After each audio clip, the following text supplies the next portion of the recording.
So today's question, are you making yourself a priority? It's time for us to look at another pillar of stress. And the pillar I want to look at is the one that we name not making ourselves a priority. In other words, we attract, build up and sustain stress in our lives by not making ourselves a priority. This is the pillar for, amongst many others, the people pleasers, the rescuers, and those that for some reason do not feel that their agenda, their health and their issues are as important as other people's.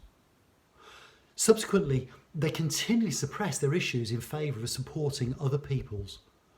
Again, remember, each pillar has a healthy stress side that improves performance and it does us good, and it can also get overplayed and it can go too far.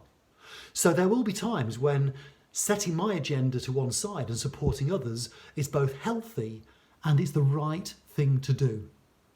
And then there'll be other times when doing this leaves me feeling under-resourced, stressed out and torn apart.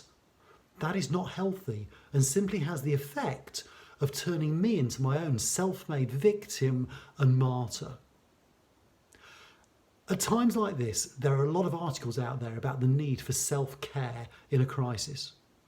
And while stress is certainly exacerbated in times like these, this being one of the pillars of stress for many, it's just a constant in their life.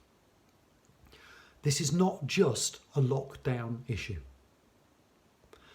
In this case, self-care is not just about taking a spa day or going on a diet.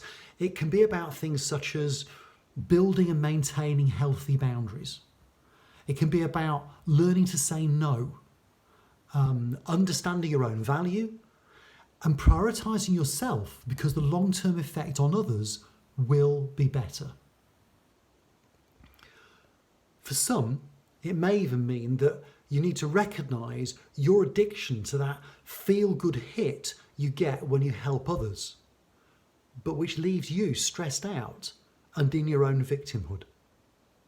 And it means understanding that being a good citizen, human, brother, sister, son or daughter or parent does not mean you have to continually sacrifice your own emotional and physical health.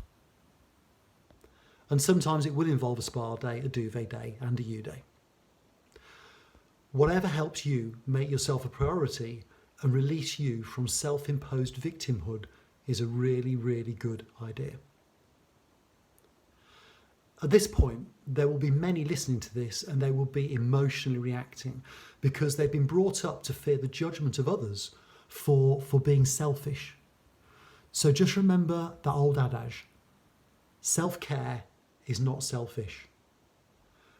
Because if you're from that naturally supporting side of the personality spectrum, that is okay. But you cannot pour from an empty vessel.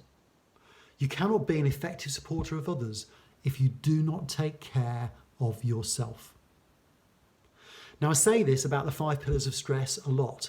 They are responsible for broadly 80% of the stress that we experience, and they are all about us. So learning to be aware of them and take action and build healthy habits can counteract each one of these pillars. So off you go, recognise your value, make yourself a priority in a healthy way and start bit by bit altering your relationship with stress.